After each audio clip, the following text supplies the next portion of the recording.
शाळेत राबवण्यात आलेल्या उपक्रमांसाठी खर्चापोटी 1000ची लाच मागणाऱ्या कुसुंबा तालुका धुळे येथील आदर्श विद्यालयातील मुख्याध्यापकांना धुळे एसीबीने लाच स्वीकारताच अटक केली। हा सापळा आज रोजी सकाळी 9 वाजण्याच्या सुमारास यशस्वी करण्यात आल्यानंतर जिल्ह्यातील शैक्षणिक वर्तुळातील लाचखोरांमध्ये प्रचंड खळबळ उडाली आहे। कुसुंबा गावातील मुख्याध्यापक प्रदीप पुंडलिक परदेशी 55 कुसुंबा तालुका धुळे असे अटकेतील मुख्याध्यापकाचे नाव आहे। तक्रारदार महिला शिक्षिका या social and cultural association Kusumbe तालुका जिल्हा धुळे संचलित आदर्श हायस्कूलमध्ये कार्यरत आहेत। मुख्याध्यापक प्रदीप परदेशी यांनी सर्व कार्यरत शिक्षकांकडून शाळेत राबवण्यात आलेल्या उपक्रमापोटी प्रत्येकी 1000 तर शिक्षकेतर कर्मचाऱ्यांकडून 1800 रुपये मागितले होते। मात्र त्यास तक्रारदार महिला उपशिक्षिकेने विरोध दर्शवल्याने त्यांना हजेरी मास्टरवर स्वाक्षरी करून देण्यास प्रतिबंध लावण्यात आला होता। संबंधित महिला उपशिक्षिकेला लाच द्यावयाची नसल्याने त्यांनी धुळे एसीबीकडे दूरध्वनीवरून तक्रार दिल्यानंतर सापळा रचण्यात आला। आज सकाळी मुख्याध्यापक प्रदीप परदेशी यांनी दालनात 1000ची लाच स्वीकारताच त्यांना अटक करण्यात आली। धुळे तालुका पोलिसात त्यांच्या विरोधात गुन्हा दाखल करण्याचे काम सुरू आहे।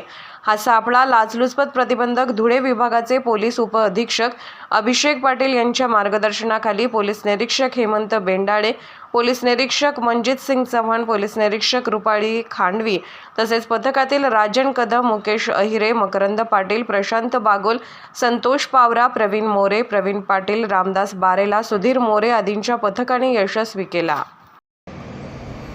या प्रकरणामधील जे तक्रारदार आहेत ते शिक्षक म्हणून कार्यरत आहेत। कुसुंबा येथे जी सोशल अँड कल्चरल असोसिएशन नावाची संस्था आहे त्या अंतर्गत आदर्श हायस्कूल या ठिकाणी जे मुख्याध्यापक होते प्रदीप पांडुरंग परदेशी असं त्यांचं नाव आहे, ते या प्रकरणामध्ये आमचे आरोपी लोकसेवक आहेत। या हायस्कूलमध्ये जे काही वेगवेगळे उपक्रम राबवण्यात येत होते त्यासाठी खर्च झाला असं निमित्त करून जे प्रदीप परदेशी जे या प्रकरणातील आरोपी लोकसेवक आहेत त्यांनी त्यांच्या शाळेतील सर्व शिक्षकांकडून प्रत्येकी 1000 रुपये लाचेची मागणी केली होती। मुळात ही जी रक्कम होती जे शाळेतले विविध उपक्रम आहेत त्याकरता लागणारा खर्च हा विद्यार्थ्यांच्या जे काही प्रवेश शुल्क आहे त्याच्यातून यापूर्वीच वसूल केला गेलेला होता। परंतु असे असताना सुद्धा जे मुख्याध्यापक परदेशी यांनी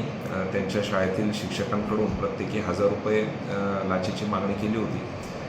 ज्यावेळी तक्रारदार यांनी ती लाचेची रक्कम देण्यास मनाई केली त्यावेळी त्यांना गेल्या 14 मार्चपासून शाळेच्या हजेरी मास्टरवर सही करण्यास मुख्याध्यापक यांनी मनाई केली होती आणि तशी तक्रार ज्यावेळेला आमच्याकडे प्राप्त झाली त्यांनी लाचेची मागणी केल्याबाबत जेव्हा पडताळणी करण्यात आली आणि जे आरोपी लोकसेवक मुख्याध्यापक प्रदीप परदेशी आहेत त्यांना एसीबीच्या पथकाने हे 1000 रुपयाची रक्कम स्वीकारत असताना रंगेहात पकडलेला आहे आणि त्यांच्याविरुद्ध भ्रष्टाचार प्रतिबंधक अधिनियमाच्या कलमान्वये धुळे तालुका पोलीस स्टेशन या ठिकाणी गुन्हा दाखल करण्याची प्रक्रिया सुरू आहे।